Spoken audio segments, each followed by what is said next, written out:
بھیڑیے۔ جون کی قہر مچاتی گرمی کا زور آخر کار اس برس کی وقت سے پہلے آ جانے والی مونسون کی پہلی بارش نے توڑ ڈالا تھا۔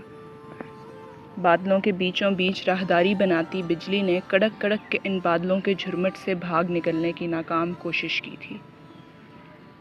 رات کالی تھی اور میرے ذہن کے کورے کاغذ پہ بجلی نے کوئی نئی حکایت رقم کرنا شروع کر دی تھی۔ ان کے کالے سائے اور اس اندھیرے میں بجلی چمکنے سے بننے والی ہولناک شکلیں بھی ان کی خوشی کو چھپا نہ سکی تھیں۔ ذہن کی اس بھول بھلیا سے نکل کر جب کھڑکی کی سلاخوں سے باہر جھانکا تو مجھے اپنا آپ بادلوں میں دبکی ہوئی بجلی کی مانند لگا، جو بادلوں کی گرج سے خوف کھا کر چمکنا بھی بھول چکی ہو، کہ جس میں اب کوئی چنگاری نہیں بچی۔ راوی تب لاہور کے بیچوں بیچ گزرتا تھا اور اس کے ارد گرد جنگلوں کا غلاف تھا۔